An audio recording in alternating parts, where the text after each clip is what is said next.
JD Vance does Joe Rogan. JD has come out. It's a 3.5-hour interview. I'm not going to get to all of it. It's worth listening to. JD, the big takeaways are that JD sounds really, really intelligent. He sounds really, really educated. He sounds really in command of his facts. He's a normal guy. The libs tried to make him weird. That was the word they tried to stick to him. That fell apart. They dropped that attack because, ironically, when you hear this guy talk, he sounds so normal. He sounds so much more normal than other politicians, certainly compared to Tim Walz or Kamala Harris. So they ended up dropping that attack, and this, I think, was really the final nail in that coffin. Why did JD go on Rogan? Because the Rogan interview was so good for Trump.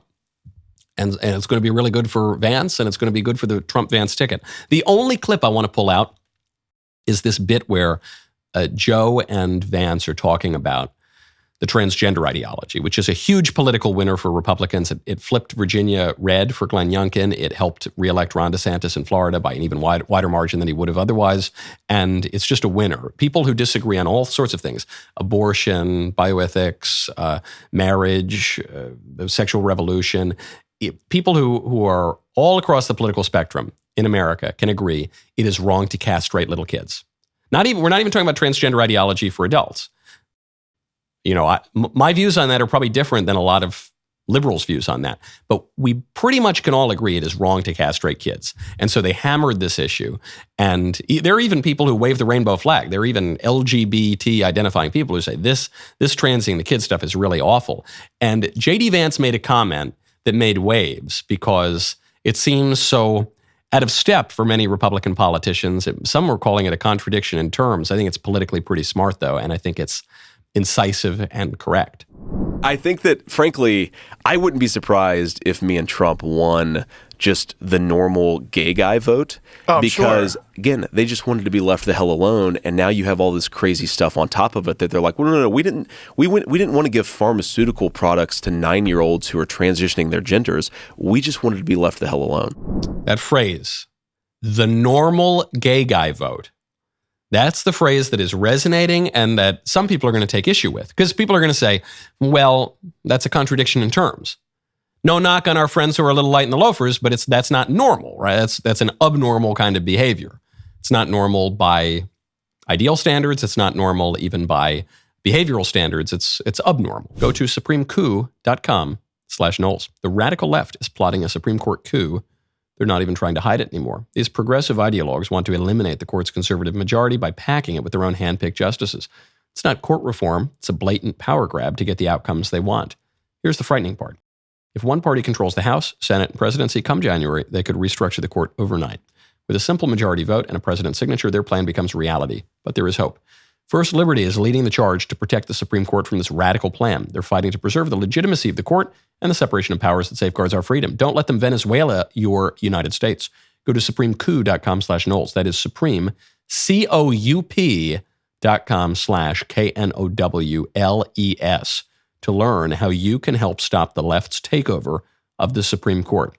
The future is in your hands. Right now, go to supremecoup.com/Knowles. This is one of the biggest issues at stake in this election. supremecoup.com/Knowles. So what's the normal gay guy vote? You know what it is. You know what the normal gay guy vote is. I'm from New York. I went to the most homosexual university in the world. I lived in Los Angeles, worked around show business. I have known a disproportionate number of people who are a little eccentric in their behaviors and desires. You know what he's talking about here. He's talking about something that is, by the way, not even just rewinding the clock 10 or 15 years. He's talking about a perennial fact. I'm about as traditionalist as they come. However, it is simply a fact that throughout all of history, certainly going back to ancient Athens, there have been fellas who, engage in some aberrant behavior. That's just been the case. And there have always been kind of Paul Lynde characters who, confirmed bachelors, don't really want to get married. You don't really ask too much about it. That's existed. It's a fallen world. There are all sorts of eccentric things that take place. And that was broadly, kind of understood. Even when there were laws against that kind of behavior, they were very rarely enforced.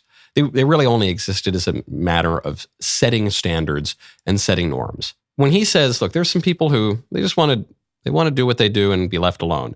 They don't want to parade it in the street. They don't want to change the laws. They don't want to pretend that marriage is something different than it is. They just kind of want to be left alone and not bothered. And that's existed for a long time.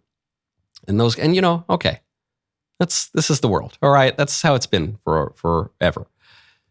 That's different than militant activists who want to ram these kind of crazy ideologies down your kids' throats in elementary school. Okay, that's very different. And the guys who just are kind of, you know, they want to do their own thing. It's a little different than other people do, but they're not trying to make an issue about it. They just want to do their own thing. I think JD's right. I think those guys are going to vote for Trump. By and large, I think they're going to vote for Trump. The militant activists who want to redefine reality, those people are going to vote for Kamala. But the more normal guys, they're going to vote for Trump. No question.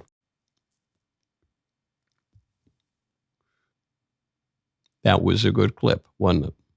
Now, what are you going to do? What are you going to do?